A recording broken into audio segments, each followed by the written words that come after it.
পরবর্তী জানি না আসলে কোন আমলাতান্ত্রিক জটিলতায় কিভাবে সেই প্রক্রিয়াটা আটকে যায়। মেঘে মেঘে অনেক বেলা হয়েছে। আজ 2024 সাল। ওই সময় যারা আন্দোলন করেছিলেন তাদের অধিকাংশের বর্তমান কিন্তু চাকরির বয়স 35 শেষ হয়ে গেছে অনেকের।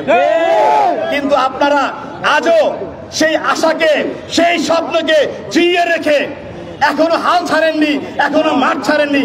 আপনাদেরকে আমি অন্তরস্থল থেকে সাধুবাদ জানাই। আজকে বাংলাদেশ মধ্যমায়ের দেশ থেকে উন্নত বিশ্বে পদার্পণের জন্য অপেক্ষা করছে। উন্নত বাংলাদেশ হতে যাচ্ছে। উন্নত বাংলাদেশ হওয়ার জন্য আমরা যাদেরকে অনুসরণ করি, যারা আমাদের জনশক্তিকে, যারা দক্ষ মানব সম্পদ রূপান্তর করে সফলতা পেয়েছে, সেই চীন, ভারত, যাদেরকে আমরা রোল মডেল মনে করি যে কিভাবে আমাদের দক্ষ জনশক্তিকে দক্ষতা প্রবন্ধ করে আমরা এগিয়ে যাব, তাদের দেশে সহ 165টা দেশ আপনি উল্লেখ করেছেন। আমাদের সার্কভুক্ত দেশগুলোর মধ্যে শুধুমাত্র ব্যর্থ রাষ্ট্র পাকিস্তান ছাড়া প্রত্যেকটি দেশের বয়সসীমা 45-এর মধ্যে। Indian legal system, Indian administrative system আমরা সব অনুসরণ করি। তাহলে চাকরির ক্ষেত্রে পশ্চিমবঙ্গের কিন্তু 36 রয়েছে, ভারতের অনেক রাজ্যে 45+ রয়েছে।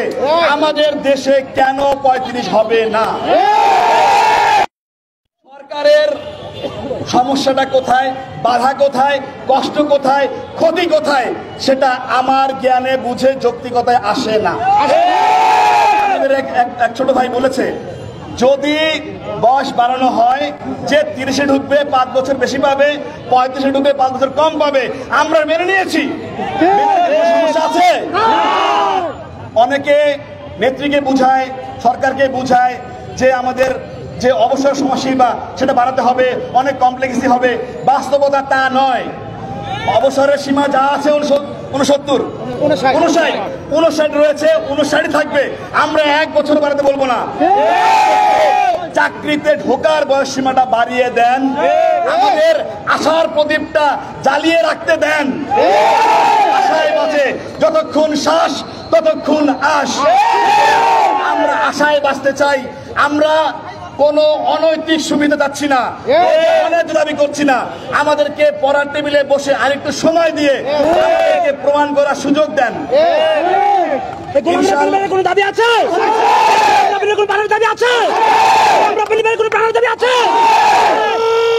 সেই দাবি জানিয়ে দাও, শক্তি যোগাও, শক্তি যোগাও, জানিয়ে দাও, জানিয়ে দাও, এক দাবি, এক দফা। একটা কথা রয়েছে যে না কানলে নাকি মাও দুধ দেয় না। আন্দোলন করছেন, তবে আন্দোলনটাকে যেহেতু আপনারা ন্যায্য, আমাদের তন্ময় চৌধুরী ভাই বলেছে ইতিমধ্যে যে বঙ্গবন্ধুর একটি উক্তি, যদি কেউ ন্যায্য কথা বলে, সে যদি একজন হয়, আমরা তার পাশে আছি। আমি মনে করি, বিশ্বাস করি, যা কিছু সত্য, সুন্দর, সৃষ্টিশীল, ইতিবাচক, মানবিক, তার সঙ্গে রয়েছে বাংলাদেশ আওয়ামী লীগ, বাংলাদেশ ছাত্রলীগ এবং শক্তি।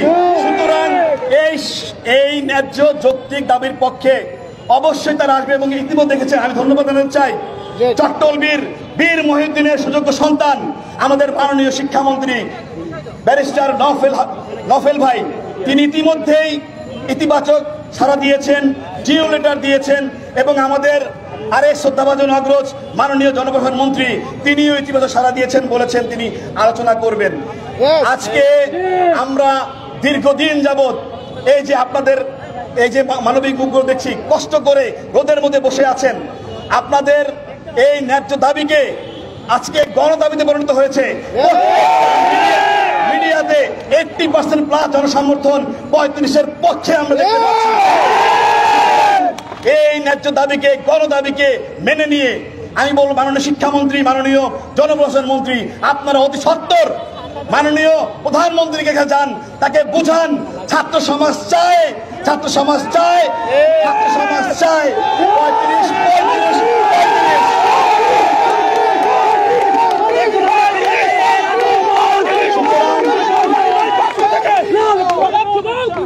27 লক্ষ বেকার ভাই বোনরা আজকে হতাশায় নিমজ্জিত। বাস্তবতা হচ্ছে প্রকৃত সংখ্যা আরো বেশি। সুতরাং আমি আপনাদের প্রতি আহ্বান জানাবো, আপনারা এই 27 লক্ষ ভাই বোন একযোগে অনলাইনে অফলাইনে এই দাবির যৌক্তিকতা তুলে ধরে সারা বাংলাদেশে একটা দীর্ঘ ঐক্যবোধ গড়ে তোলেন। আমাদের প্রত্যেকটি নেতাকর্মী, আমাদের মাননীয় মন্ত্রী মহোদয়গণ, সম্মানিত সংসদগণ প্রত্যেকেই অনলাইনে অফলাইনে রয়েছে। তারা দেখেন, আপনারা দেখেছেন অনেক জল ঘোলা হলেও সেই কোটা আন্দোলন মেনে নিয়েছে না? গণজাগরণ মঞ্চে আন্দোলন সফল হয়েছে না? সুতরাং আপনারা হতাশ হবেন না। আপনারা যেহেতু যৌক্তিক, আপনাদের আন্দোলন যেহেতু সঠিক, সুতরাং অবশ্যই অবশ্যই এই দাবি মেনে নিতে হবে। আমরা আপনাদের পাশে আছি ইনশাআল্লাহ। যে কোনো নৈতিক এবং যৌক্তিক প্রয়োজনে আপনাদের প্রতি আহ্বান থাকবে, আপনারা হাল ছাড়বেন না, হতাশ হবেন না। আপনাদের এই দাবি মানতেই হবে।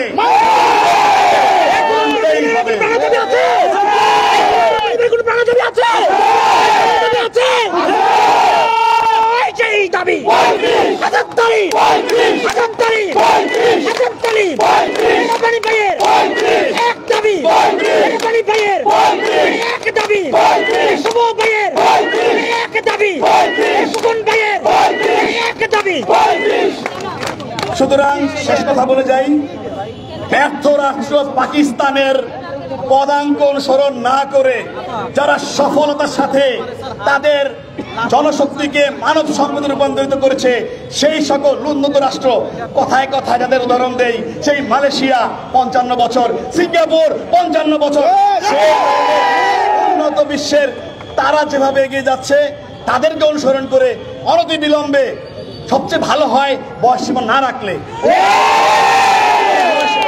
অবশ্যই 35-এর নিচে নয়। আমরা এক আছি, এক থাকবো। আপনারা মাঠে থাকুন, ইনশাআল্লাহ অতি শীঘ্রই এই দাবি মেনে নিবে, আপনাদের চূড়ান্ত বিজয় হবে। আবারও বয়সসীমা 35-এর পক্ষে জোরালো একটি আওয়াজ তুলে একসঙ্গে ইনশাআল্লাহ এগিয়ে যাব। চাকরির বয়স 35, মেনে নাও নিতে হবে, মেনে নাও নিতে হবে। বয়সসীমা 35, মেনে নাও নিতে হবে। বয়সসীমা 35, মেনে নাও নিতে হবে। বয়সসীমা 35। সবাইকে ধন্যবাদ।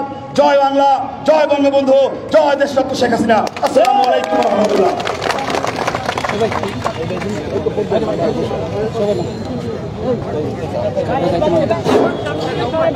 প্রিয়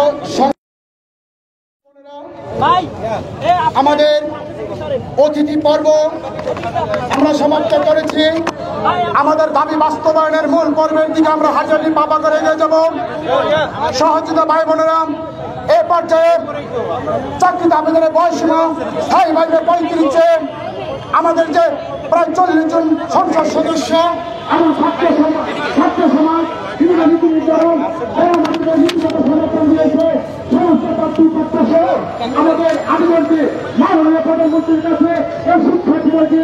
চাকরির বয়স স্থায়ীভাবে 35 করার লক্ষ্যে কিন্তু এই মুহূর্তে টিএসসিতে যে রাজু ভাস্কর্যের সামনে 35-এ আন্দোলনরত শিক্ষার্থীদের একটি বিক্ষোভ সমাবেশ অনুষ্ঠিত হয়েছে এবং সেই বিক্ষোভ সমাবেশে ছাত্রলীগের সাবেক সাধারণ সম্পাদক গোলাম রাব্বানী তিনি তার বক্তব্য রেখেছেন এবং বিশেষ অতিথি হিসাবে এখানে উপস্থিত ছিলেন এবং এছাড়াও বেশ কয়েকজন সংসদ সদস্য এবং সাবেক এবং বর্তমান ছাত্রলীগের নেতৃবৃন্দরা এখানে উপস্থিত রয়েছেন এবং তারা এই 35-এ যে আন্দোলন রয়েছে এবং সেই আন্দোলনের সঙ্গে কিন্তু একাত্মতা প্রকাশ করেছেন এবং সকল শিক্ষার্থী ভাই বোনদেরকে এই আন্দোলন চালিয়ে যাওয়ার আহ্বান জানিয়েছেন এবং একই সঙ্গে শিক্ষামন্ত্রী এবং জনপ্রশাসন মন্ত্রণালয়ের মাননীয় মন্ত্রী মহোদয়গণকে উদাত্ত আহ্বান জানিয়েছেন এই বিষয়টি যেন মাননীয় প্রধানমন্ত্রীর কাছে তুলে ধরে এবং সেই বয়সসীমা 35-এ বৃদ্ধির লক্ষ্যে যে আন্দোলন চলছে এবং সেই আন্দোলনে যেন তাদেরকে সেইটি মেনে নিয়ে এবং 30-এ শিকল ভেঙে 35-এ দাবিতে যে আন্দোলন চলমান রয়েছে সেটিকে অতি দ্রুত প্রজ্ঞাপন জারি করে সকল শিক্ষার্থীদেরকে আবেদন করার সুযোগ দেওয়ার জন্য এই মুহূর্তে আমরা রয়েছি ঢাকা বিশ্ববিদ্যালয় রাজু ভাস্কর্যের সামনে যে টিসি সংলগ্ন এলাকাটিতে হচ্ছে 35 আন্দোলনের দাবিতে যে শিক্ষার্থীরা আন্দোলন বিক্ষোভ সমাবেশ করছে এবং সেখান থেকে আপনাদেরকে সরাসরি যুক্ত করেছে এবং এখানকার দেখানোর চেষ্টা করছিলাম আজকের এই আন্দোলন কর্মসূচির সর্বশেষ পরিস্থিতি।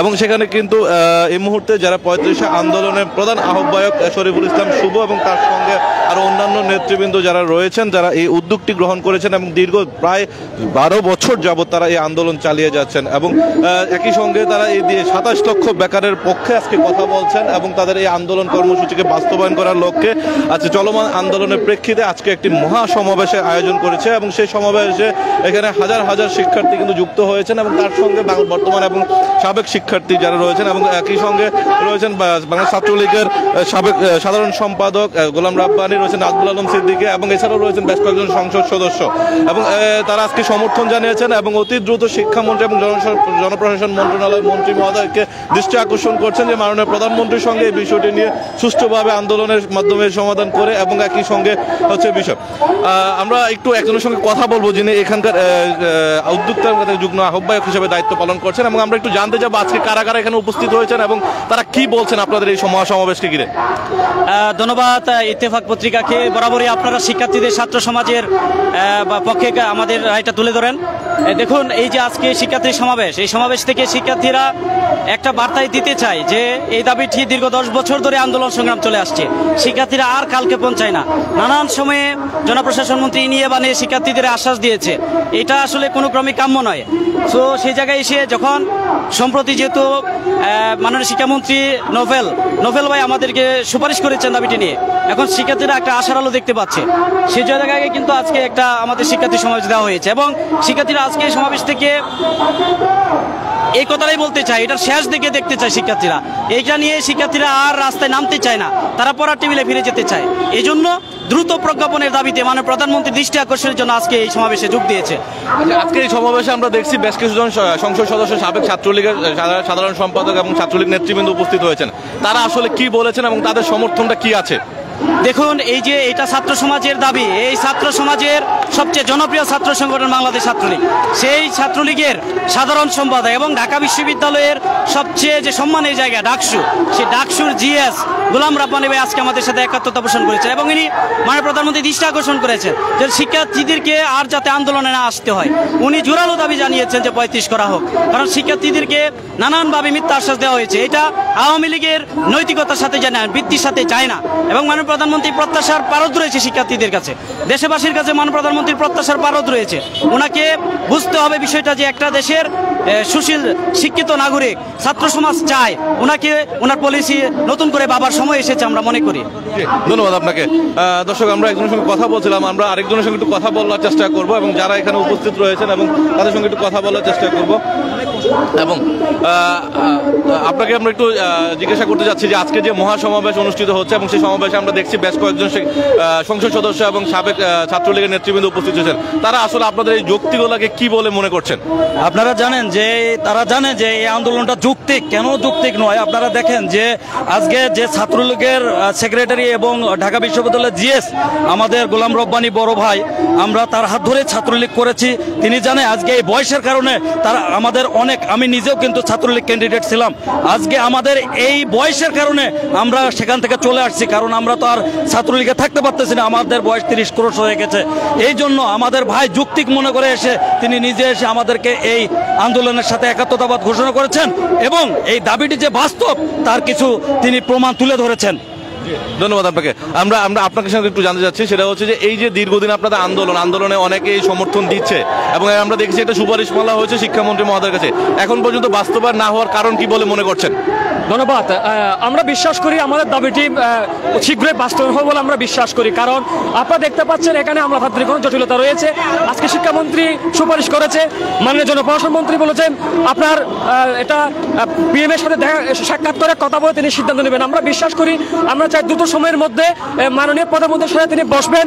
এবং আপনারা দেখতে পাচ্ছেন আজকে কিন্তু সমস্ত সংসদ সদস্য থেকে শুরু করে নানান শ্রেণী পেশার মানুষ আজকে কিন্তু আমাদের দাবির সাথে একমত হয়ে তারা কিন্তু লিখিত সুপারিশ করতেছে। তো আমরা বিশ্বাস করি মাননীয় প্রধানমন্ত্রীর কাছে যদি নোবেল ভাই সহ অন্যান্য মন্ত্রিসভার সদস্যবৃন্দ রয়েছে সবাই যদি মাননীয় প্রধানমন্ত্রীকে যদি ওই মিটিংয়ে যদি আমাদের এই 35-এর দাবি থেকে বাস্তবায়ন করার জন্য তারা যদি সবাই একমত পোষণ করে, আমি বিশ্বাস করি মাননীয় প্রধানমন্ত্রী লক্ষ লক্ষ শিক্ষার্থী সমাজের দিকে তাকিয়ে তিনি বাস্তবায়ন করে দেবেন। আমরা বিশ্বাস করি একটা শুধুমাত্র পিএম এর মিটিং এর কারণে হচ্ছে না বলে বিশ্বাস করি। যদি মিটিংটা হয় আমরা যদি বোঝাতে পারি নোবেল ভাই ইনশাল্লাহ আমাদের পক্ষে থাকবেন। ধন্যবাদ আপনাকে। মানে এখন আপনারা প্রত্যাশা করছেন যে এখন পর্যন্ত আগামী যে মাননীয় প্রধানমন্ত্রীর কাছে উপস্থাপন হলে এটা প্রজ্ঞাপন হয়ে যাবে এবং চূড়ান্তভাবে রায় আসবে। আমরা বিশ্বাস করি। দেখেন আজকে কিন্তু আমাদের যে মাননীয় শিক্ষামন্ত্রী উপমন্ত্রী শিক্ষামন্ত্রী যে নোবেল ভাই রয়েছেন তিনি কিন্তু আমাদের বীর চট্টলার অবিসংবাদিত নেতা, বীর চট্টলবীর মহিত চৌধুরীর সুযোগ্য সন্তান। তিনি যদি একটি দাবির পিছনে একমত হয় আমি বিশ্বাস করি আমাদের অসাম্প্রদায়িক চেতনায় উদ্বুদ্ধ যে বাংলাদেশের সারা জনগণ রয়েছে প্রত্যেকে এই দাবির সাথে কিন্তু একমত। আমি বিশ্বাস করি মাননীয় প্রধানমন্ত্রী শীঘ্রই অতি সত্বর দাবিটি বাস্তবায়ন করে দিবেন। ধন্যবাদ আপনাকে। দর্শক আমরা বেশ কয়েকজন শিক্ষার্থীর সঙ্গে কথা বলছিলাম এবং যারা এই আন্দোলনে এখন পর্যন্ত দীর্ঘ 10 বছর যাবতে আন্দোলন কর্মসূচি চালিয়ে যাচ্ছেন এবং এখানে বর্তমান এবং সাবেক শিক্ষার্থীরা রয়েছেন এবং বর্তমান ছাত্রলীগ এবং সাবেক ছাত্রলীগের অনেক শিক্ষার্থী রয়েছেন যারা বয়সের কারণে তাদের সরকারি চাকরিতে আবেদন করতে পারছেন না। এবং আমরা কয়েকজনের সঙ্গে কথা বলছিলাম এবং এখানে যারা উপস্থিত রয়েছেন এবং তাদের সঙ্গে কথা বলছিলাম আমরা দেখছিলাম যে বাংলাদেশ ছাত্রলীগের সাবেক সাধারণ সম্পাদক তিনিও আজকে এখানে উপস্থিত হয়েছেন এবং সমর্থন জানিয়েছেন এবং একই সঙ্গে কিন্তু অন্যান্য শিক্ষার্থীবৃন্দ যারা আছেন তারাও কিন্তু আজকে এখানে উপস্থিত রয়েছেন এবং একই সঙ্গে জাতীয় সংসদের বর্তমান সংসদ সদস্য যারা রয়েছেন তারাও আজকে এখানে এসে উপস্থিত হয়ে এবং সমর্থন জানিয়েছেন। এবং একই সঙ্গে আমরা বলতে পারি যে আজকের এই কর্মসূচি বাস্তবায়নের লক্ষ্যে এবং মাননীয় প্রধানমন্ত্রীর দৃষ্টি আকর্ষণের জন্য স্থায়ীভাবে চাকরির বয়স বৃদ্ধির লক্ষ্যে কিন্তু তারা এই কর্মসূচি পালন করছে এবং অতি শীঘ্র তারা প্রত্যাশা করছে যে শিক্ষার্থীরা তাদের আন্দোলন কর্মসূচি চালিয়ে যাবে এবং তাদের এই কর্মসূচিতে বাস্তবায়নের লক্ষ্যে হচ্ছে তাদের এই কর্মসূচি চালিয়ে যাবে এবং অতি শীঘ্র তারা প্রত্যাশা করছে যে তারা তাদের এই কর্মসূচি বাস্তবায়নের জন্য তারা তাদের যে 27 লক্ষ বেকারের পক্ষে তারা কথা বলবেন এবং তারা আজকে সমর্থন দিবেন। এবং আমরা বেশ কয়েকজন শিক্ষার্থীর সঙ্গে তাদের দেখছিলাম যে তারা এখানে তাদের বিভিন্ন পন্থায় তাদের আন্দোলন কর্মসূচি চালিয়ে গেছে। এই ছিল আমার কাছে এখান থেকে সর্বশেষ তথ্য আপনাদের জানানোর চেষ্টা করছিলাম যে রাজু ভাস্কর্যের সামনে থেকে শিক্ষার্থীদের যে তাদের 35 আন্দোলনের দাবিতে তাদের কর্মসূচি এবং মহাসমাবেশ ঘিরে। এতক্ষণ আমি যুক্ত ছিলাম তানভীর আহমদ আপনাদের সঙ্গে। সবার আগে সব খবর জানতে ইত্তেফাকের সঙ্গে থাকুন। আবারও যুক্ত হবে নতুন কোনো তথ্য নিয়ে। সে পর্যন্ত ভালো থাকুন, সুস্থ থাকুন, ইত্তেফাকের সঙ্গে থাকুন।